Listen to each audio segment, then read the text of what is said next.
Hello, welcome back, Nancy Drew Part 2. Season 2, Yeah, Part 2. Season 2, Part 2. But this time We're very excited. we are, but we actually get to talk before we talk. Mm-hmm. Yes. A little Which catch is why, up. yes. Okay, I was talking about this shirt, right, that I just got at Target. This is why I was at Target today. Next week is Colors Week in the classroom, where we like really go into colors and shapes and stuff. And each day is a different color.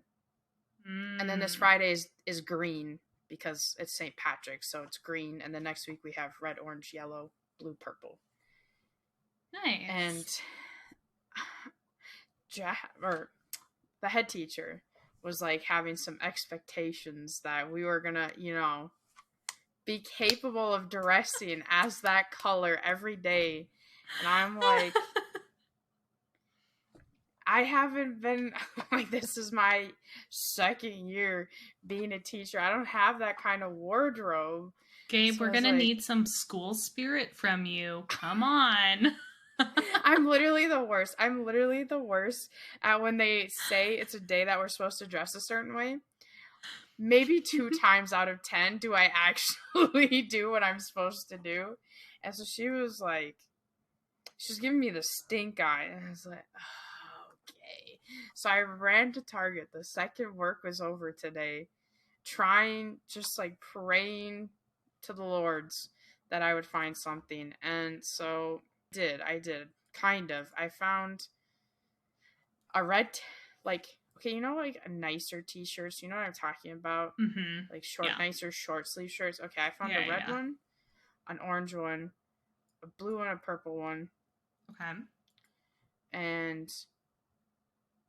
But there was no yellow. And everything at Target for St. Patrick's Day, or like green, is all this stupid crop top stuff. Oh no. It's all crop top. And here's the thing, I get it. That's what's in the fashion, sure, okay. But why is it everything, Yeah. Okay. Yeah, so I did that. And then I ran to the Dollar Tree, which is when I saw, as I was going there, your message. And you were like, are we still good? And I'm like, well, if she needs to be on at 9, no. And then you were like, but we're not doing our stream today. And I was like, oh, okay, I'll be fine. So I got ribbons for all the different colors to put in my hair. And then I have like a St. Patrick's headband. And then, like the beaded necklace. Mm-hmm. It's a beaded necklace, but then it's like a beaded tie. So, we're there, kind of. And some socks, some gnome St. Patrick's socks. So like we're kind of there. So you posted on Twitter a few weeks ago, maybe, that it was dinosaur. Oh yeah, we're still in dinosaur. Yeah. That is the cutest thing I've ever seen. And you also said you love space, and dinosaur in space. Ideally at some point I want to have 2 children. And dinosaurs and space are the 2 nursery small child themes that I want to go for, because they're pretty gender neutral and can be really awesome. They're so cool. Yeah. Yes. I think it's one of the last weeks in the school year is Space Week. So you'll see the picture when it's Space Week. Last year I did a big cardboard, and I have all these different like wine corks for buttons on it. Like it's a huge like NASA station board, and there's like a printout of the Earth, but then I put a clear plastic like plate over it, so it kind of looks like I don't know, and different buttons, and like there's milk caps to imitate buttons and different stuff. So I was really excited, or I was really proud of that. And so I love Space Week. We do a garden week, so it's like the garden shop and like flowers and all that, and that's like springtime. We have creepy crawlies and critters, which is like bugs and stuff. So the color and shapes, which we just talked about. aquarium, Fun. beach week, a zoo. We still have to do the zoo. I think we still no, we already did the vet. We did vet already. Do you just some other stuff? Is it like a every month it gets switched out, or no? It's a week. Well, so Dinosaur Week is different. Dinosaur Week is 2 weeks because it's really big. Like we have a lot for Dinosaur Week, but everything is a week, and it changes every week.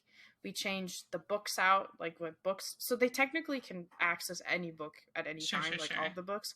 But we have like a special shelf for the week that's like the theme, right? Yeah. So we have all the dinosaur books out and visible for them to see. This is like so much work. It is. It really is.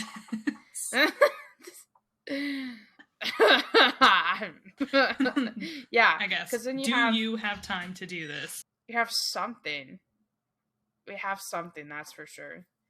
There's the art center, and that has, whatever's the theme. The dramatic play, which is what I took the pictures of, and that has, like where they can be it, right? So they're all paleontologists over in dramatic play right now and can dig for bones and find bones. And they have like the backpack and safari hats and stuff. And then there's the block area, and like the train table, and that's where they have the building. So we have Jurassic Legos out right now. We have all the dinosaurs. I brought all my dinosaurs out. And then the reading center, I brought my huge dinosaur stuffed animals, and they all will go sit on the beanbags with them and read to them and think they're so cool. And I love that so much. Yes. And then the math center has dinosaur puzzles and different levels. Like we have jumbo floor puzzles, we have smaller ones, a lot of pieces, less pieces. I want to come hang out with you. This sounds like a great time. It's great. It is great. Yeah, and the science center is usually where the games are, so we'll have games for that theme too. And then it usually, to an extent, correlates also with, we have a letter of the week, so the letter we're focusing on. This week was A, well, not quite dinosaur, but part of it too is the letters are lined up, not in alphabetical order, but based off of kind of their hand coordination and what they're learning and how they learn it and that progression. So, yeah. What letter do you start with then? Like T or? Yeah. Yes, something like that. Something sticky? Yeah, or maybe L. I think we do L and then T, or those kinds of things. Yeah, I'd have to think about it. I'm very focused in the now and what still has to be done. Fair enough. I'm asking you about 7 months ago. That's okay. Don't know. Who knows what was going on 7 months ago? Not me. I don't. I'll let you know in September. If you remember in September, I'll let you know what letter we start with. Great. We'll check back here in September. If you have any other questions about anything else that's going to happen in September, email us. Oh, true. Yeah, email. Or Twitter's DMs, yeah. And that's preschool. Except, I was telling this dude about this too. The past 3 weeks, almost every day, I have had to take care of a number 1 accident, a number 2 accident, or a throw-up accident. And I'm about here because we're capable of dealing with it, but not you know what I mean? We don't have the best stuff to deal with it, if that makes sense. Because how frequently usually does this happen? So in the beginning of the year, we sometimes have some number 1 accidents, they sure did. And it's usually not that they peed themselves per se, but maybe they missed, the boys, they missed the toilet a little bit, or they stood up prematurely, or it's not a huge accident.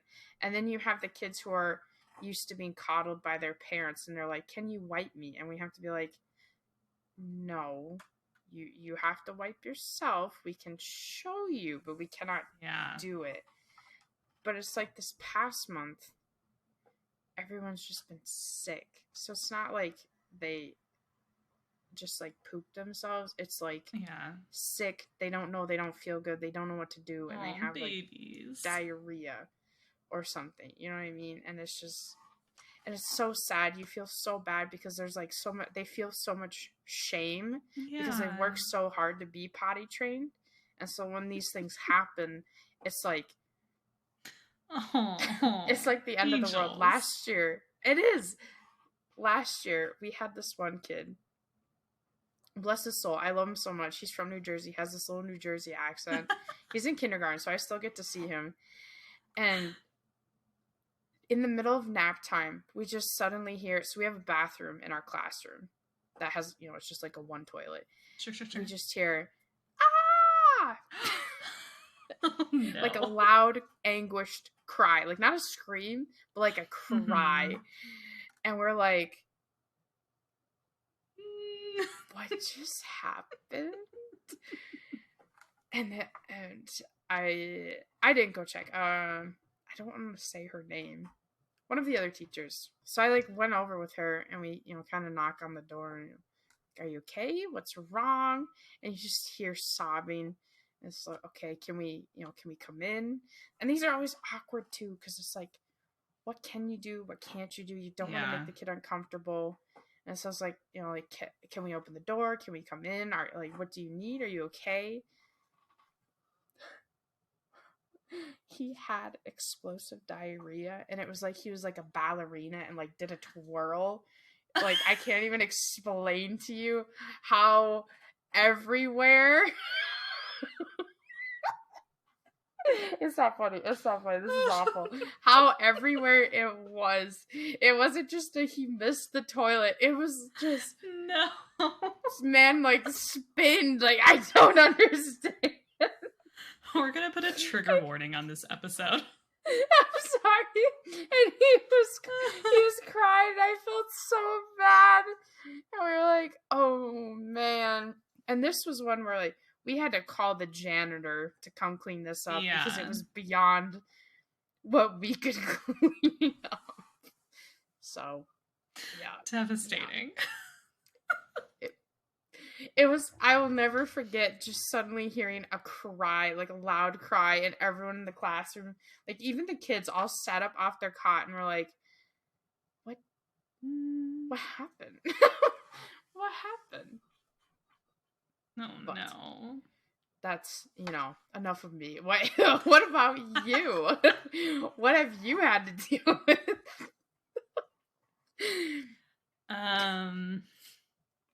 Hopefully not that. Not that. No. No, my manager was gone on a cruise for a couple weeks, so it was a quiet time for me fairly recently. But then, of course, the last week that she was gone, people started going, oh, she's still out, huh? Let's try to get some things through while she's not here, because I'm a little less intimidating than she is. And so people were kind of like, ooh, hey, Lauren, do you want to help me out with this? And so there definitely were a couple things that I was like, we're actually not going to deal with this until next week. So sorry about Good it. for you. I'm so proud of you. Yes. Oh, you say no. Very easy to just say, well, we're actually going to wait for my manager to come back. You cannot push this through. Well, so, nice. I'm sure that is easy, but like, I don't know. In those situations, I still feel a little uncomfy, a little like, oh, sorry. Oh, totally. I just very much am in the mentality of what we're doing is not life or death. Right. That's true. That's true. Does not matter if it gets done this week or next week. It's maybe irritating for you that your problem that you have suddenly figured out for yourself and developed a solution, which may or may not make sense. Sure, you would like your problem to get solved sooner rather than later. So it will be solved next week. Deal with it.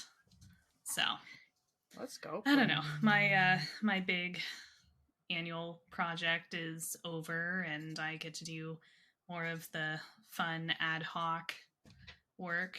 And so I'm having a good time with it. I'm able to do a little bit more little projects and be a little more flexible.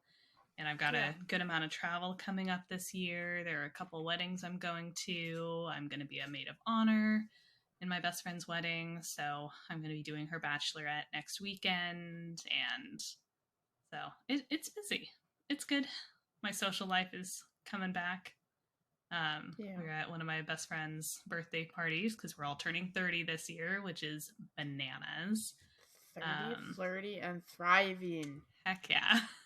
That's me. Listen, 13 going on 30. Okay, what is it? Jennifer Garner. It is Jennifer Garner. Okay, right? Just tell yourself 30, flirty, and thriving, and imagine little sparkly dust falling upon you. Okay? Yeah.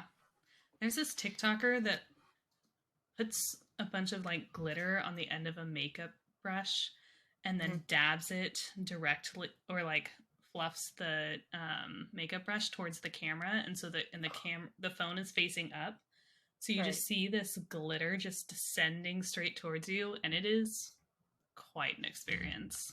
I'm obsessed with it. It is very trippy. And it's really beautiful because the glitter is just sparkling as it's coming down, but it's just a perspective you never get to see. Right. So, I enjoy it. They do like all different colored glitters. They do a bunch of different glitters. It's like an ASMR channel, but glitter. Yes, totally, 100%. That's awesome. Yeah, emotional ASMR. It is visual ASMR. I love that. Yeah, so I've actually had a pretty quiet last few months, which is the first time I think on this podcast I can say that. Oh, that's good. Okay, I feel like we've talked about this before, but what do you do? You're HR, aren't you? I am. Yep. I'm HR. I support the reward side of things. Cool. So I'm involved in like compensation, classification. So I work with merit cycles and bonuses, and prep a lot of pay ranges, and especially in the world of pay transparency, which is really coming to a lot of people's minds and is a really hot topic right now. So pay transparency and analyzing what all the different states are doing, making sure we are in compliance from a compensation perspective on what we're posting, what we're announcing, making sure that we have pay equity, or we know where our pay equity issues are, or that we can start working towards what's going on. And so I'm doing a lot of analyzing the workforce, making sure I understand what our ranges are, that they make sense as much as possible, making sure job descriptions are also going to be in compliance, but also it's part of my job to look through job descriptions and say, okay, great, what is important about this job? What makes sense about this job when we're looking at this role compared to other roles in that level or in that team or in that department? Where does it fit in? What makes it unique from the other jobs? And what can we include in this job or take away from this job to make it a better job? Is there one job on the team that gets all of the bad stuff? Right. Like, so balance. Yeah. So cool. Balancing it out and saying, hey, is there any way we can give some of these tasks to some other people, so that ideally in a job, at least 70% of the time you're doing stuff you tolerate or hopefully enjoy doing. 30% of the time, maybe it's stuff that you don't really enjoy doing, and maybe 10% of that is stuff you really don't feel plays to your strengths. But ideally, that's going to be the maximum. That 30%, that 10% would be the maximum that you would have to deal with. And so I'm looking through jobs and looking through teams to try to say, okay, where are we running into this? If we have to keep Mm-hmm. rehiring for this kind of role, is it the pay? Is it the Mm-hmm. manager? Is it just that we created a role that is not enjoyable and not something people want to stay in? And maybe they see it as a, well, okay, I'll do this for like 6 months and then I have to go get something else because it's draining or it's exhausting or people don't respect it or it's super, super tedious or whatever. Yeah. And so working through with managers to say, hey, when you're developing these kind of jobs, let's talk about them. Let's talk about what a day in the life of this job looks like and figure out how to make that better and make it more sustainable to be a job that somebody would have to do. Yep. No, that sounds really interesting, actually, and a lot of fun. I really enjoy it, and I work with cool people, and I work with leadership as well as HR, employee relations, and business partners to make sure we're all on the same page and coming up and problem solving together. I thought about that, like when I was going to college and trying to figure out what I would want to do or want to be. That was something I thought about. Mm-hmm. My mom's like best friend, like sister from another mister, does HR and she loves it so much. Yeah. And do you do it all from home? Yes. Yeah. I go in, if there's like a team meeting or something else that's like more of a social, like, hey, we're all getting together to go and do this, or if it's a, an important meeting. But a lot of the people I talk to aren't in the city anyway. I love my job so much, but these past 2 weeks, it's just like a huge reminder that I really don't get paid enough for the things I do and deal with. And I don't know. I've been thinking about a lot about the future, and I don't. As you know, I live with my parents, and I love that. And I love my job, but it's not enough to fully support myself. And I just barely have the benefits that I need to help. So yeah, and I know especially during COVID, when a lot of teachers were really starting to feel that way, or a lot of people in education were really starting to feel that way, a lot of people did, go into customer success because they were used to having to work with a wide variety of people, be attuned to their needs, instruct them on different good things, and build those strong relationships. Or they'd go into training because they're already used to being involved in training, or they would go into an administrative role. Maybe that was HR or something else, some other support where, again, you're used to juggling a ton of balls, building relationships, and also just dealing with customer attitudes. Yeah. And you can say, yeah, you cannot do anything worse to me than what's already happened. So, like, unafraid. Unafraid. That's so true. Yeah. Is it time to switch? Should we switch? Should we go to Nancy? It's time. Hi, I'm Lauren. I'm Gabe. Oh, I guess we didn't say that when we said welcome. No, it doesn't matter. It is what it is. We're here. You know us. It's all good. It is all good. So, yes. Oh, go ahead. So, Nancy Drew season 2. We told you it was over. At the end of last episode, we told you that we had finished up the season, and we lied. We lied to you because there is another segment of this season. What was it, 2 episodes? Yeah, it goes so. 2 episodes.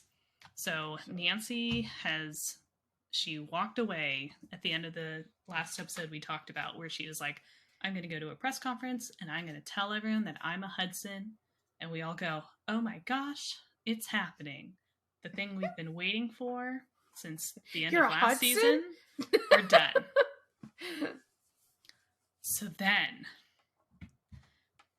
this is Breadcrumb City, because all the little things that have been happening throughout the season that we haven't totally noticed or really understood what was going on, all of a sudden, they're being thrown into our face because at the beginning of the season, there was a bad spirit in the woods. So when they were trying to go and get the mirror that we talked about that was at the hunting lodge of the Hudsons, there was a bad spirit in the woods, and they thought they destroyed it with Oh, fire.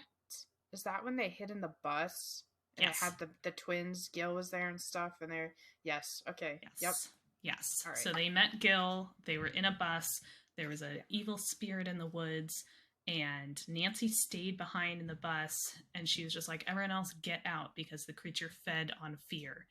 And Nancy was like, everyone else get out of here. Like, let me take care of it. And she exploded the bus, and Yep. because the creature was afraid of fire, because he was like made out of wood, because they were in the woods. I don't know. And so Seems she's legit. running out of the bus, and it's fire everywhere. And they're like, okay, great. We took care of that spirit. And then we all emotionally moved on. We did not take care of the spirit. We see Carson. So what happens is that as Nancy's preparing a couple episodes before this, Nancy is putting on her pretty dress to go to the Hudson's ball right before she finds out Celia's dead, etc. Carson takes a picture, like a surprise picture of Nancy when she's not expecting it, when she's in her pretty dress, because he's just like, oh, my daughter. Oh, she's so cute. So he takes a little picture, and when it develops, he sees something really, really weird, like a spirity kind of creature on her, and he's like, what's happening? So her friends all like lure her in, right? They lure her into like the back room of the claw, and they take a bunch of pictures of her, and she's spinning around. She's like, what is going on? And so they get Okay, like okay. all the cameras happen, and they get a clear picture, and it's the wooden creature. Yeah. So they find out that this wooden creature that's exists on fear has been leeching off of her stress and her trauma and her anguish, and has been having her make bad decisions. So we like flash back to when she was really negative about college, or felt like she couldn't speak up about something else, and why she was being blinded to how much Gil was not a good boyfriend, because this creature was there physically, just like blinding her or blocking out some of her senses, and just making her blind to things that were only making her emotionally worse, and making her have bad decisions, and leading her down this trail of anguish. I thought this was interesting, and I was like, "Oh, cool! We get an explanation for this." Because I felt like the whole season was just a series of like, "Are you good, Nancy?" Like it felt Right. like a spiral. She was having her teen rebellion, and Yeah. it was. I got it, but I also was like, "Why are we having such? Right. What are we doing? Yeah, because we What's had just going been on?" confused about what Nancy was up to, and why she was the way that she was. And so when this happened, and it was just like, oh no, this evil creature is on her, it was just mind blowing. I was just sitting there, just mouth open, just in shock, just holding on for dear life, just like, what's going on? So that was very exciting. Um, so continuing on our women in white story, which is going to basically build us up for season 3, Yeah. because we've spent several episodes with them running into spells that they've created. So we find out through some old letters and some old books that the women in white tried to destroy Temperance Hudson, who was one of their leaders, but she got really powerful, and she got a little too militant, I guess, for them. She was trying to go a lot further with her powers than they really wanted to. And so they tried to destroy her. And She's she dabbling into the created, dark arts. yeah. And so she created this creature which attached itself to Nancy, because Nancy's a Hudson, and so this is one of her ancestors. And then the women in white created a spell barrier around the town so that Temperance could not come in until 7 generations had passed or something. Um, yeah, they would keep her out for 7 generations. So Nancy and friends are like, okay, Temperance Hudson made this creature, so there must be something that is owned by a Hudson that um, must have an item that can help us. And so they find out about a distant cousin of the Hudson family tree who lives in New York, and she has some of Temperance's witchy items. And so they do this whole rigmarole um, storyline with George and Ned, and it's a whole thing where George and Ned pretend that they're like gonna get married, and so they're visiting this house to see if they want to get married in it, and then the rest of the group are stumbling around trying to find something that would get rid of this creature, and Nancy is about to faint. She is so weak because this I creature has remember been this. leeching off of her until she's Yes. just pale and falling apart. And they end up finding a machine, convincing the Hudson cousin to let them use it, and then they'll like, we'll be out of your hair, goodbye. And allow her to kind of go into this trance state because the machine is basically sucking out her blood that's the blood that's attached to the creature. And so she goes into this trance state and then starts dealing with her trauma, like walking through her trauma. Do we want to talk about like the trauma rooms? Yeah, we can do that. I think do you remember the details on those? I think if you start talking about it, I will. Just like the second you talked about I pictured immediately the house. I remember the cousin now and them stumbling around. Didn't they get caught trying to find items? Yeah. Yeah. Yeah. So yeah, we can go for it. Yeah. So the first room is so they show up on a beach, and Nancy gets to see her Hudson self in the dress. So she gets to see what she would have looked like if she had gone to that party in the dress or grown up as a Hudson. Yeah. And so she has to basically take down and bypass that trauma of she didn't get to be who she was born to be. Did she want to be that? Don't know. But like she has that piece of her mind that's so stressed out by the thought of everyone who is a Hudson got turned so bad that could have been me. So she go ahead. Oh, I was to say, I think like as much as she struggled with that, I think ultimately she wouldn't have wanted to grow up to be that. I think she's glad. Yeah. She got what she was. I felt like I was seeing parallels between her and then Bess too, and Bess dealing with the Marvins and not growing up as actually a Marvin and all of those expectations, and just what a shell shocker it would be to suddenly be in that economic level, social level. So I really like that. I thought that was interesting. Yeah. No, Except I think the Hudsons are scarier than the Marvins. A little more messed up in different ways. Well, and I think we just didn't see a lot of the Marvins. Like I was anticipating That's a lot more Marvin involvement since they were involved in the Aglaika. Yeah. But I don't know if we spent a lot of time with them in season 1, but I felt like we only really got a couple episodes where Bess was trying to suck up to her grandma. So I don't feel like we really got to see the power of the Marvins other than her mom or her grandma is just fickle. I feel like and has money. Corrupted in different ways though than the Hudsons. And I don't know if it's because it's a matriarch versus a patriarch, or you know what I mean? Because it's her grandma that runs the Marvins, but then it's Everett that runs The Hudsons? The Hudsons. Yeah, thank you. Well, I think an interesting piece for me was that the Marvins are a big family. Like there are True. a ton Yes. of cousins. There's a lot of people in that family versus the Hudsons. It's smaller.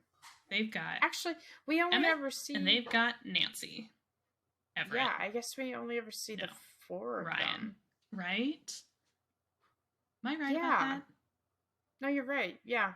It's Celia, Everett, Ryan, and Nancy. Yeah. Interesting. I don't know. I guess I never thought about that. So yeah, there's no uncles or aunts. Yeah, so like money and power is the only thing going on for them versus the Marvins, it's all about family status. And drama. Yeah. In her Mhm. family status and drama, how can you be number one in grandma's eye? Yeah. Yeah. That's true. That's true. So Nancy deals with or like comes to terms with who she is as a Hudson and is just like, I don't like that. I'm out of here. And so then she finds herself as a little girl. And the little girl who was trapped and hidden and had that spooky creature that was her first ever mystery that we learned about in season 1 that basically sucked some memories out of her brain, and was the start of her, yes, wanting to do mysteries, but also a key point of her stress and her fear and anxiety and all of that. And so she comforts herself as a little girl and um, tries to just talk to her and accept what was going on. Did she have memories sucked, or I thought it was like her brain trying to cope with it by just blocking that stuff out, like blacking that out? Or was there actually something that affected it? I thought the creature affected it. You know, you might be right. I mean, I can see it when she goes and confronts the creature when they find it. And doesn't Carson show up for that too? And it's Mm-hmm. in this, yeah. I maybe you might be right, or maybe it was a mixture. Yeah, it definitely might have been a mixture, but I thought I guess it she, would make sense because it was like a demon, wasn't it? right. So I guess that, yeah. Was it still there when she went back as an adult? Was it still alive? It was because it had just stolen that other little girl. That's Oh, how we got right. started. That's right. That's right. Oh yeah, that was an episode. That was a trippy. It was so good though. So, yes, so we're doing the spirit things, and her friends are joining her on some of these spirit adventures when she's um, facing other pieces of herself. So, George arrived to help protect Nancy against her Hudson self. Bess was there to help Nancy talk to her innocent child self. And the child self is asking, why did you risk everything? And Nancy um, tells the child that she knows that her own truth was kept from herself and so therefore wanted to go and help other people find out secrets about themselves. And so it's just really talking through like why mysteries are so important to her.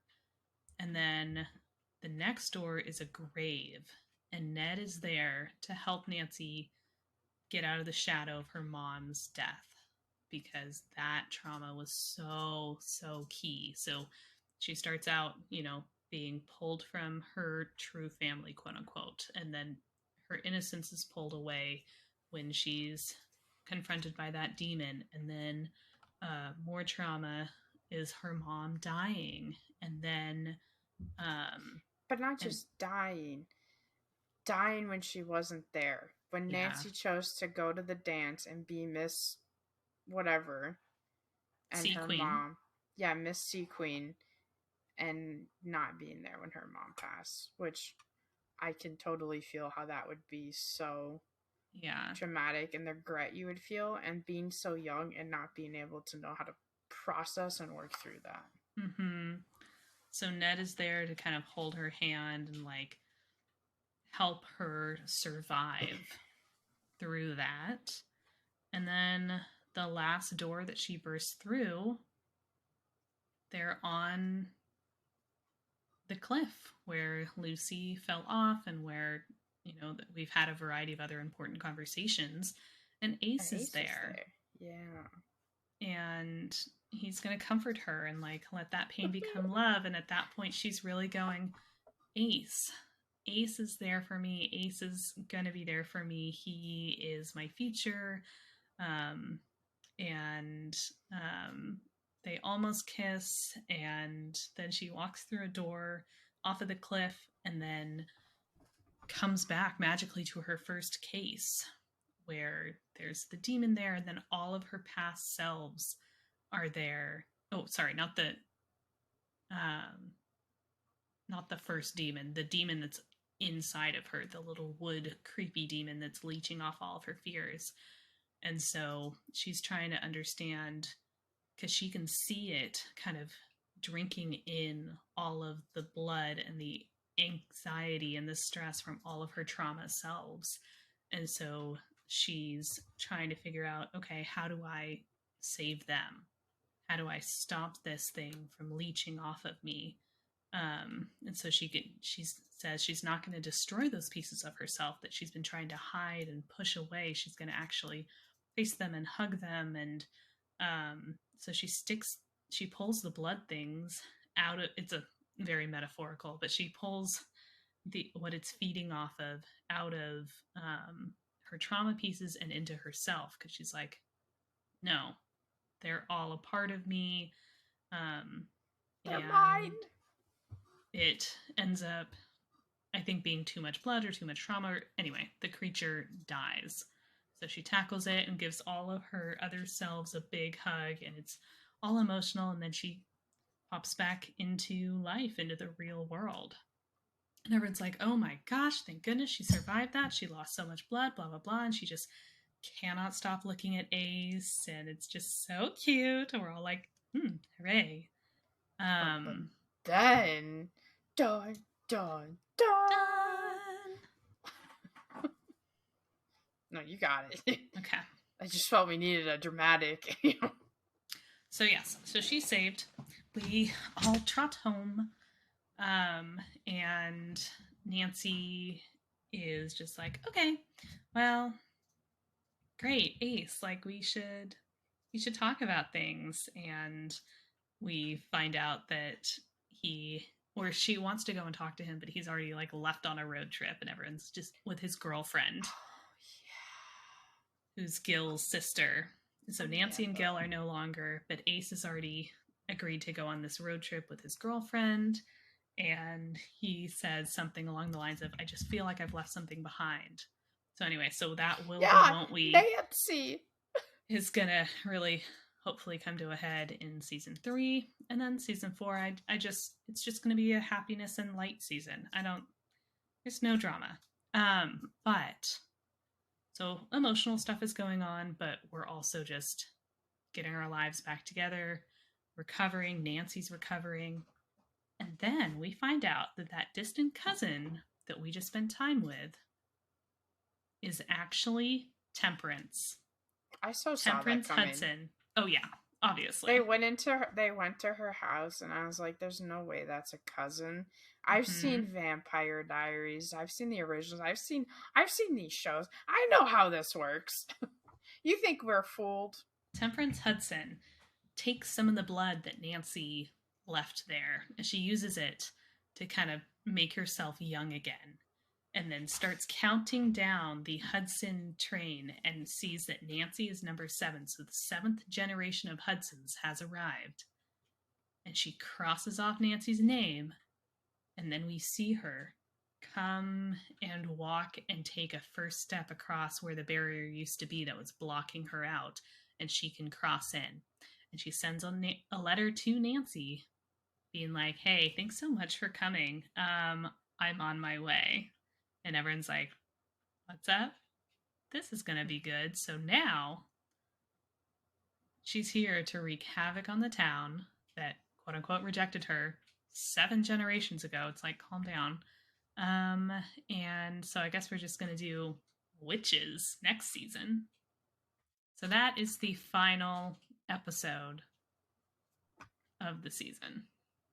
Dude, the last 2 episodes of that season felt like their whole own season.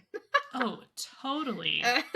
It's just because it was such a roller coaster, and Nancy's dealing with things, and all of a sudden we're meeting new characters and we're finding out breadcrumbs, and now we know the direction we're going. Anyway, yes. It was a great cliffhanger. This season was so much fun.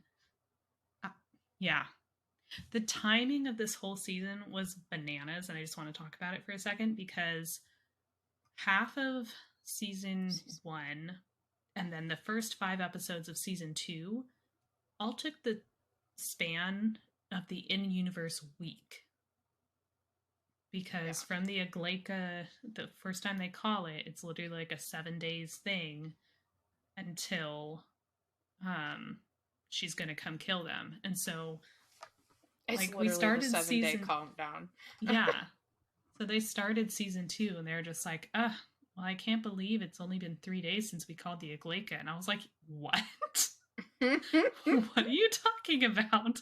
We've been here for months. So, yeah. It's it was interesting. A jam-packed season. It's so crazy. Like, really, every single moment of their lives is filled with something bananas going on. And I think it's just because they've got a large cast, so they really can say, hey, we're going to focus in on George, and then we'll focus in on Bess, and we'll have each of them kind of pop in a little bit, but they've all got stuff going on. I think I talked about this in the last episode, but the Lost Memory episode, where they are constantly losing their memory and having to like remind themselves of where they were, they did it in such a funny way. Like, it was a funny episode of them walking away or just waking up and going, who are we? What's happening? And then, because they lose all of their memories. And so then they come back to just more and more and more information that they built out for themselves to give themselves a good starting point of, you know, at one point we walk back and there are just a couple sticky notes being like, hi, you're Bess, and this is blah, blah, blah. And then it says 7 tries later, 10 tries later, they come back to a whole bulletin board where they've placed all of these different things saying, hey, we did this research and here's all of the information about everybody in this room, but then here's all the research to do this and blah, blah, blah, blah, blah. And it was just so silly, and everyone was kind of getting excited to like learn about each other again. And there were things that were written down that was just like, ooh, and she's dating him. And they were kind of like, hey, you know, so they got to pretend like all new things were happening or just be reintroduced to each other. It was very entertaining. It was a good time. I thought it was really well done. That's a good episode. That is a good episode. I don't know if I could pick one out of season 2. Like, I don't know if there's one that stuck out because I mean, season 1, I super liked the Hidden Staircase episode. I'd maybe choose that as one of my favorites. And then obviously the one I would choose is season 3, so I can't say that. I felt like so much was constantly happening in season 2, but then not happening all at the same time. Yeah. Probably, I feel like probably one of the last 2. Those were really interesting. Actually, I did like the one where Nancy goes and has to confront all of that trauma. Yeah. That was feels good. If Nancy can do it, if Nancy can face up to these things, I can do it too. Yeah. And it was also, I just wanted to hug her. That whole episode, I just wanted to like hug her and be like, it's okay. It's going to be okay. The whole season, season, she was just like trying to find her way, and we were all like, sweetie, what's going on? I probably never more wanted to be in the universe than that season, just to, I don't know, try and fill some part of her heart and help her with her struggles, to be completely honest. Yeah. So we wanted to give we didn't talk too much about like, we covered all the main plot points, but we didn't talk too much about the characters and relationships in the last episode. So we wanted to hit some of those up that we had talked about a little bit or maybe introduced you to, but in a little bit more depth. So if you remember the ghost that inhabited or co-inhabited George's body with her, as we mentioned, she liked ladies. Bess also famously, canonically likes ladies. And so the two of They get a them, love square. have like a little romance. And so we'll sometimes see, like in a mirror, we'll see Odette talking to Bess, but then we'll flip it and see that it's, it's coming out of George's body. And so Odette, who's French and old fashioned and, from the, what, 1800s, 1700s? I don't know. And, it's just a lady and wants to go ice skating and wants to do all of these fun, fancy things. And Bess is just looking for love, just delighted. Because Temperance Hudson was a part of the time when Odette became the Aglaika, right? Yeah, because, I'm well, pretty sure. or at least after, because they were the first ones to call forth the Aglaika. You're right. You're right. So yeah, I think it was, sorry, I think it was 1800s. Because if you're thinking 7 generations.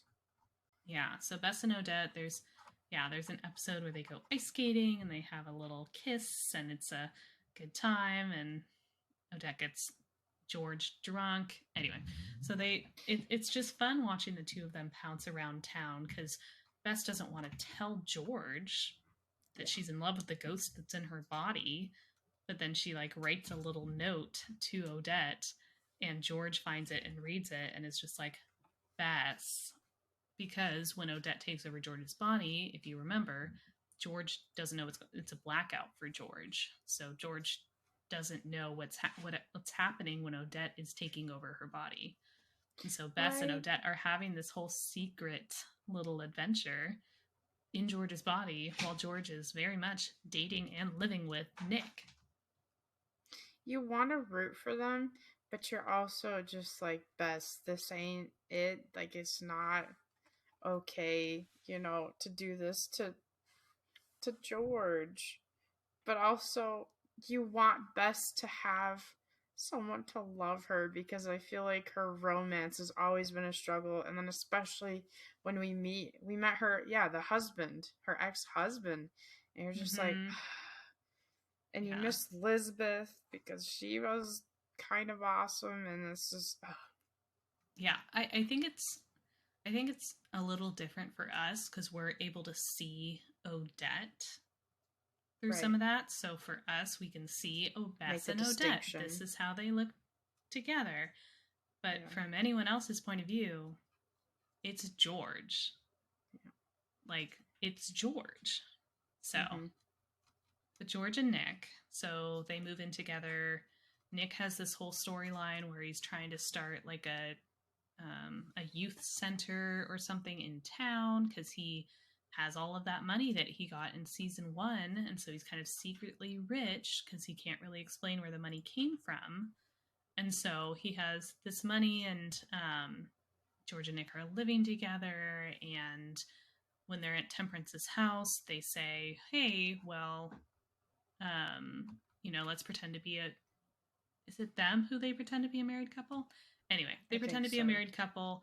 George kind of freaks out and is just like, I don't want to deal with this. Oh, actually, that's what we need to talk about. So the inhabiting the body, they find out there's a time limit on that. So having 2 souls kind of inside the body means that George is going to die. And so at some point, Odette says, hey, I know this is like really hard for you having me in it, and I really want to have a life that I didn't get to have, but it's not fair for me to be taking over your life. So I'm going to fade to the back and let you live out all the time that you have. So George was also pushing back on, like, Ned and I can't have a future because I'm going to die in a few years or whatever. Didn't he try to propose to her, or didn't they actually kind of get somewhat engaged? Like, it wasn't They are just. engaged. Yeah, I Yeah. was gonna say, it wasn't Yeah. just a fake. They pretended to be married and then, like, had a little fight about it because George, like, wasn't taking it seriously, and Nick was, or was, like, getting upset about it, and Nick was like, well, it doesn't have to be ridiculous. Like, this could be an actual thing. Anyway, so then, But didn't we yes. also have the drama in this season too, where we met Nick's family, and right? Didn't we meet his Yes. mom and dad, and they were like rude about George and to George, weren't they? And she was like, Nick, you're gonna come back and live with us, yeah, or something like that, yeah. Because that's also causing pressure. Because George is like, your family, like your parents don't like me, your mom, and all Yeah. of that. But he was complaining that George wasn't posting him on social media. And That's so right. Yeah. there was Yeah. like this whole race component Mm-hmm. because she was just like, hey, I mean, my grandparents might be racist if Oh they yeah. see me dating a black guy. And she was feeling, so he was talking about racism and what he was feeling and what he was interacting with on a day-to-day basis. And George wasn't aware that he was dealing with racism on a day-to-day basis. Um, and a lot of this was happening when he was trying to build up a youth center, or I think he's Mm-hmm. still going to build up a youth center. But the guy who had the restaurant across the street didn't want people like that coming Yeah. around town. And Ned was like, cool, I bought the building, so you actually don't get a choice in this matter. Anyway, goodbye. But yeah, so he and George had this whole conversation about, like, how their family may or may not approve of them dating a different race, or an Asian woman versus a black man. So it was an interesting conversation that was happening, and both of them kind of decided that, you know what, screw whatever anyone else thinks. Like, we're gonna post each other, and we're gonna try to be helpful and supportive and be aware of each other's concerns and problems that are happening in the world. I will say during that, okay, obviously I can't fully speak for this. Obviously, I'm very clearly white and all of that. But I kind of I felt like Nick came a little too hard at George. Like, Mm. I felt like as he was talking about the racism he was dealing with, he didn't take into consideration that, like, she also has to deal with that crap and go through stuff. And, like, where he's from and all of that, there's different expectations. But then there's different expectations from her being Mm-hmm. Asian and within her Asian family. And, like, they're really strict. And I can understand her being really scared and needing Mm-hmm. time to figure it out and work through it and all of that, because I mean, she goes through so much. She is literally the mom of her mom and all of her siblings. She's running a business. She has Odette. She's also helping She with has a all of debt. this stuff. Like, Yeah. well, but like Odette steals her time. Oh yeah, no, I was also thinking about all of her things, and I was like, oh, I had forgotten about Odette as a, you know, Factor. segment of the pie that is her waking life. Yes, like George, as much as she can frustrate me, and especially the first season, I was like, Loki, you got too much bitch in you sometimes. Like, chill. I cannot not respect what she does, like how much Mm-hmm. she does. Does she sleep? Does she know what sleep is? Because she is never not doing something. And so to manage all that, to process all that, and think about all the trauma of having to be the mom from, Mm-hmm. like they're still 18, 19. She's not even, like, legally she's an adult, but she's not fully grown up. Yeah. And to be doing all this and managing all of this, and for this dude to come along and be like, you know, this was always okay. This is gonna side note me and say, this is my biggest thing about Nick. This is my biggest pet peeve, is he is very much. I felt like he did this to Nancy and to George. You need to process your trauma on my time and not on your time and your schedule. Like, you need to do it now when I want it and think it should be done. That's how I felt. Yeah. It's funny because we Go ahead. had this conversation in season 1, and Yes. I didn't agree with you at that time. Yeah. We had this conversation, and I was like, oh, wow, like, I didn't get that. I got it. You get it? You see it now? Season 2, I was like, honey, I understand. You've, like, figured out your life. You are out of jail. You have a job. You have money now. You are an owner of the, like, your life is going ahead, and you are trying to bring everyone else rocking and rolling along with you. We're not ready for that. His life was also his own. He didn't have dependents. But, like, no, I very much agree with you that he is, he's a mover and a shaker, and I love that for him. But he's also trying to be in a relationship with movers and shakers. And at least with Nancy, like, they were the main person in each other's lives. And great, fabulous, okay. So she didn't have too many other things going on, but he very much, like, when he's in a relationship, like, that's the person, because he doesn't have family around, he doesn't have other people really in his life. And so it's not until he, like, buys the building that he lives in, and then is going to start doing the children's charity or youth center, and is not, so once he starts, like, having things going on in his life, at that point he can start chilling out a little bit. But up until that point, he very much is like, whoever he's dating is the main and almost only person in his life. And therefore, when they cannot meet his needs, he's like, hi, Gotta can go. we do this? Like,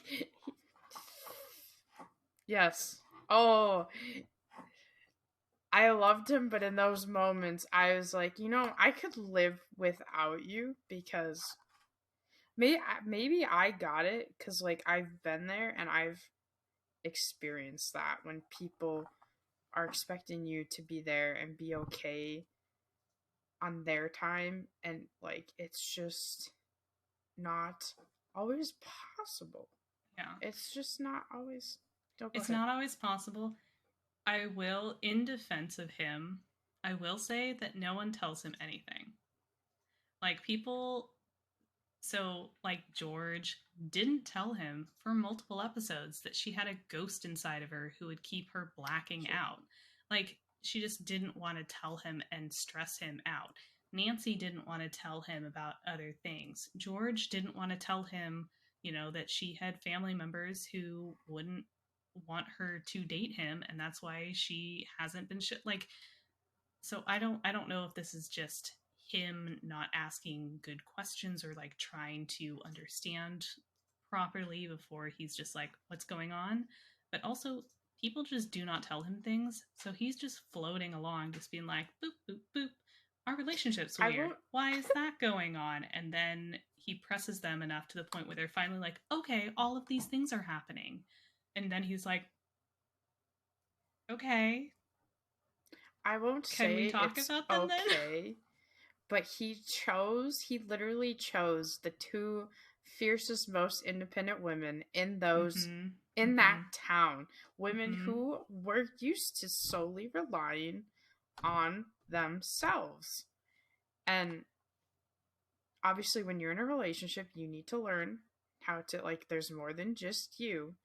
Mm-hmm. But from that kind of personality, that's hard for them to Yeah. suddenly be like, oh, I have to communicate these things with you, Yeah. which I feel like was a conversation he needed to have with both of them. Was Totally. I like, think it's an you know, expectation setting yeah, situation yeah, that neither of the girls are good at relationships. And he came into both being like, stability. And because he's searching for stability in his ex con, now having money and not really sure what to do. Like, he doesn't have a whole bunch of story going on, so he's kind of right. searching for meaning in his life, and he's Yeah. hoping that his relationship can help provide him that. And they're like, great, that's fabulous, I've got 1,200 things going on my side, so you're gonna be like part of my life, you cannot be my Yes. whole life. And I think that expectation just like butts heads so And much. he, yes. Wait, hold on.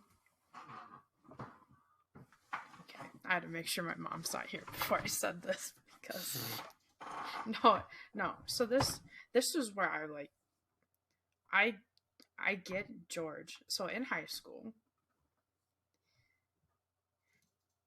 let me preface this. I love both of my parents very, very much. I do. As much as they are both really abusive in their own ways and have their issues, I do love them. When I was in high school, senior year, we'll just say my senior year. We won't have to talk about it, okay? This was my daily routine. I woke up at 5:30. I woke my sister up. I got us both dressed. I got us both ready for school. I fed both of us. I had to make sure. So she's 9 years younger than me, almost. Hmm. I had all of her stuff packed and ready. And, like, if she needed her instrument for music, if she needed, you know, papers that day to turn something in for school or, like, whatever, like, I was the one who took care of it, okay? I brought her to, she had stuff before school, like a care before school. I took her to that. I went to school. I was a TA from like 7 to 8. Because I was trying to flush out my college resume because I wanted to get into a good school. I then went to school all day. I did after curricular activities, sports, clubs, robotics. I picked her up from her after school care, brought her home, had to do my homework, had to help her with my homework, sometimes had to feed us dinner or the family dinner. I worked and I had to, rinse and repeat every day. And so, like, watching George, I totally get Mm. that. I totally get her mindset and just how much that wears you down, especially like now and looking back at it when you're that age and your thought process is so different and it's a lot harder to think about things logically and all that. Like, it just. And so when he just came at her with all these things, I was like, where in your goddamn mind do you think she has the time to be able to Mm-hmm. work through all of this? So Yeah. I am glad they were able to work it all out. But every time he would come at her, I felt, and when he came at Nancy, I felt like he in his brain didn't empathize with them. Like, he never took a step out of his shoes and into their shoes and thought about where they were coming from and was focused more on his needs and wants and what he thought should be going on. And I think that's where I was frustrated. I think if he came at it at a more empathetic angle and a more understanding and like he was actually trying to, Mm-hmm. I don't know. But yeah. I Yeah. love that you're like, yeah, I didn't agree with you in season 1, but I see it now. Well, and I don't know if that was like I don't know if it's a chicken or an egg situation where it's just like it was more noticeable in season 2, or if like during our conversation, then I was just more aware of Looking. it, or like Yeah. trying to look out for it more, just because that really just had not been something that I had experienced while watching season 1. So I was just Yeah. so like, oh, what did I miss? Okay. So yeah, so season 2, for some reason, whichever reason, I was more aware of it, and I was like, hey, Nettie I boy. get it. Yeah. But again, and I said this about him and Nancy, is that the girlies don't tell him why No, I agree. they don't have I time agree. for him, And that doesn't or help. why they Yeah. whatever. And so, I mean, personally, by season 2, he should have like been familiar with what he was getting himself into. Like with Nancy, sure, it's his first like relationship with this crew. Like he doesn't know what he's getting into. But George, come on, there's so much stuff going on at all times. Like, just take a breather. He had plenty of time to see and figure out that she was also fiercely strong, independent woman. Yeah. Who don't need nobody. Bless George. Yeah. So they do, so they do get engaged. They do agree to do the marriage thing near the end of the season, or at the very end of the season. I don't remember. So we're all like, oh. Wait, side note. Sorry, this was something that has sparked in my mind too, and why I brought this all up. Were they at all reliant on her grandparents for money? No. Okay. That was something I was wondering, is I didn't know if from afar they were somehow helping with taking care of the family, because I think that would also play a part into like it being harder. You know what I mean? But I think you might be right. They might not have. Don't remember specifically them talking about that. I thought that when she was talking about how her grandparents would just see him on her socials if she posted him, and then they would like throw a hissy fit or say something I think she was more concerned about them saying something rude or racist towards him. Okay, yeah, you might be right. Okay. That's all that I remember, but I don't know. I think that's a good point of, how is that going to otherwise affect their relationship? Mm-hmm. I was mad that we didn't get to see her mom this season. I was like, where is she? I love her. I do too. She's such a character. So then Nancy had a few romantic entanglements with Gil the thief, and with Ace. She and Ace were flirting a whole bunch, and we all were like, what's going on? And like we mentioned, they're both dating a brother and sister duo, and there's just a whole bunch of feelings about Ace dating the sister from both Nancy and Gil. And then Nancy and the new detective who's in town, there's flirting going on with the two of them, and so there's definitely like a will they, won't they, and I have no idea what they're doing with that storyline because it seemed to kind of stop. So I don't know if season 3 she's going to start dating him because Ace is going to be with the other girl, and then at some point like the detective will probably die, let's be honest, and then she can start dating Ace, since all of Nancy's boyfriends are evil or must die, I guess. Was the Marvin in this season? No, he died. That was the first. Oh yeah, that's he right. died near the end of the last season. That was tragic. You're right. Yeah. Yeah, she had a lot going on. It was a lot. She did. And then the journalist who found out that Nancy was a Hudson and was like basically a bit of an instigator of some of this drama, she and Ryan were flirting and then had a mouth kiss, and he sent her away near the end so that she wouldn't get murdered by his father at some point, which was funny. But anyway, so we saw like a little romance for Ryan, which I was excited by. I also wanted to touch on like some specific breadcrumbs that I got excited about, like that I took like special notes on because I have a feeling they're going to come in to be important, or they're just things that are not important.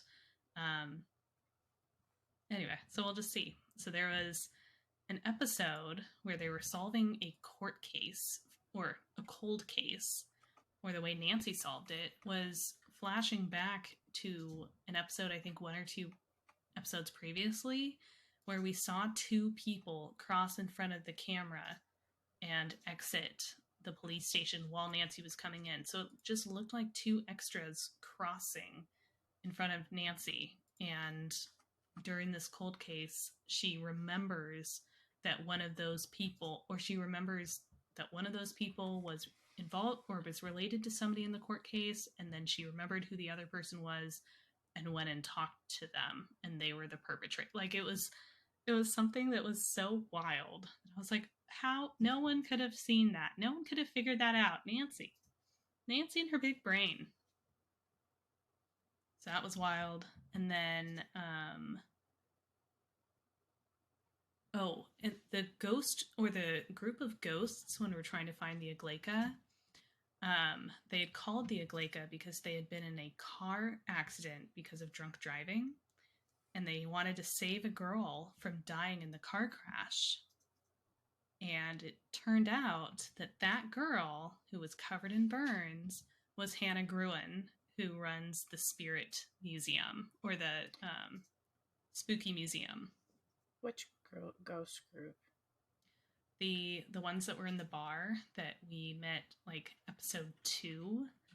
That the guy with the Dybbuk box, he was the survivor from that group. So they were the last ones who called the Aglaika. Yes. Oh, and okay, yep. Yeah, so we found out Hannah Gruen's origins. I was obsessed with the episode where we found out Mrs. Hudson was killed, because when we saw her acting really weird and no one else was really like interacting with her, and then it turned out she was a ghost and Nancy was the only one who could see her, like, that was so good. That was so haunting when she like repeated herself, and we all went, oh no, why is this is wrong, something is very wrong here, she's just an echo. And then a breadcrumb that I personally picked up on, that I haven't seen payoff for it yet, but there was an episode where Bess was creating dating profiles, and they were talking about, they were doing some specific call outs in dating apps, like reading through some profiles, and we spent like 5 minutes on it or something. And I was like, we don't spend 5 minutes on anything that's not relevant. Why are we talking through and like pulling out some specific information on these dating apps? So I took a note of that, because I was like, that's really bizarre for them to have just put in. And again, we didn't get a payoff on it, but it was just something that I was like, ooh, okay, looking forward to this. You're good. I was looking at if the Google could tell me what happened to Lisbeth. So what happened to Lisbeth was, it was the last night of the Aglaika, and Bess was supposed to meet and have dinner with Lisbeth and her parents, and had promised she was going to show up. And then it was the last night of the Aglaika, and everyone was trying to like say goodbye to people around them and give out letters to be like, I love you so much, because they were like, I don't know if we're going to survive this, because we haven't figured it out before, so why on earth would we be able to now? And so Beth sees Lisbeth and her parents at the restaurant table and just like walks away from them. That's right. Oh, okay. Because she just cannot say goodbye. And so my presumption is that she blew them off, and so Lisbeth called it quits, because I don't think we see Lisbeth again after that. And I don't remember if there was a specific conversation about them talking through Lisbeth being gone, but I don't think we heard that. I don't remember. Well, I feel like Bess realized what happened, right? Because she didn't blow them off, but that's what Lisbeth thinks happened, and that was like her last straw. And I feel like I feel like she tried to call Lisbeth or something, and just like, yeah, I'm sure Ace was just like, hey, like, how's Lisbeth? Or did you have the conversation with Lisbeth or something? And I don't know, she probably said something like that, but the last time we saw Lisbeth was when Bess was choosing to walk away and not go and meet her parents, because she didn't know she was going to be alive. Yeah. long enough for that to be something she should do. Oh, well, I thought she had to go though. Like I thought she had to go help take care of the Aglaika. I didn't realize there was a choice. Well, it Yes, was a she choice, had but like, time. She was gonna go to dinner, but then she was like, if I'm gonna be dying, I don't want to have gone to this dinner and met these people and become a bigger part of Lisbeth's life if I think I'm gonna die in 2 hours. I guess that's And fair. Yeah. that was my Okay. interpretation of what was going on. That she just like didn't have it in her to say goodbye Right. like That that. makes sense. I guess that probably makes more sense. I thought she just like didn't actually have the time. Like she needed to go. Mm-mm. But that yeah. All right, tell me your guesses. Okay, so Nancy is officially a Hudson. That's not a guess. That already happened. I think she and Carson and Ryan are gonna be figuring out like how to disassemble the Empire now that Nancy is in charge of it. Like Nancy's gonna be trying to figure out, or she's gonna be the head of it, start understanding like what it takes to run this empire, and then it's gonna be trying to like take it down. I have Isn't genuinely Everett out of jail though? No, he's back in jail. Everett that we They, just put back into jail now yeah, that we that's have right. the That's video right. of him No, you're killing his right. brother. Yep. Yeah. Never mind. You're right. Okay, so she is the head. Well, but Ryan's the head. No, because Ryan was um Oh no, cut out because him and Nick got caught on the camera. You're right. Okay. Yes. Sorry, Nancy's the head. My brain had to catch all that up again. Nancy is literally the only one Yeah. left. Yeah. Disinherited is what Ryan Rest in is. peace, Celia. Celia. Yeah, disinherited. Yeah. Um so I have Yeah. genuinely no idea what Temperance is gonna do. I don't know who she's angry at. I don't know if she's going to try to take over the Hudson family fortune or if she's. I really hope if she tries to like reconvene like a witches group, I hope Bess joins. I feel like that's something Bess would like to get involved in.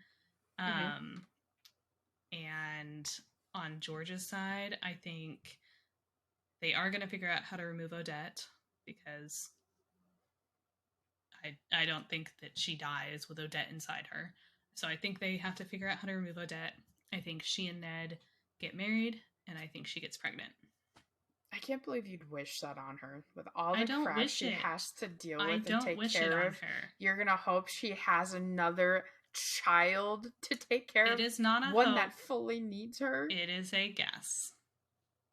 That's toxic. That's so messed up. But also, like, why wouldn't they? It's the CW. That's what I'm saying. They're the ones in a relationship. Nobody else is out here getting messy. That's true. But like, That's Nancy and Gil, but no that's longer. a whole other type of messy. Bless.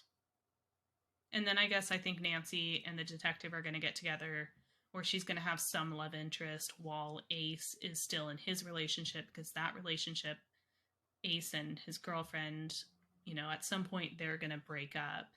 And Nancy's going to need to have somebody that she's half-heartedly dating while waiting for that relationship to end. I feel like it might be a new love interest. Well, I guess I don't understand what they did with the detective then. They spent so much time having them be flirty and having them be fun and her like almost kissing him and him being like, "What's going on?" And I don't understand like what because we never ended up really doing anything with him. Right. So I'm kind of like, okay.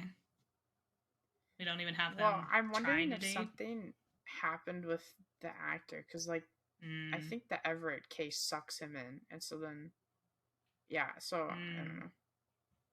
Yeah. So there's one of them is a really good guess. Yay me. Yes, yay you. Like a spot on kind of guess. So we have to try and remember to go over these and then come back and see how accurate you were. Okay. Okay, now close the document, and I'm going to highlight which one it is so I don't forget. Close the document and don't look at it.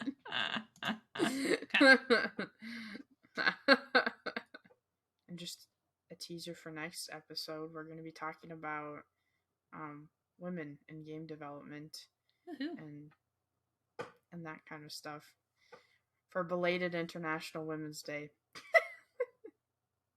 All right, well, you can find me at nenyaadamas at YouTube, Twitch, Twitter, Instagram, and you can find Lauren at Sweetie_patat. YouTube, Twitch, Twitter. Yeah. I got them all. Yeah, I got them all. Sure did.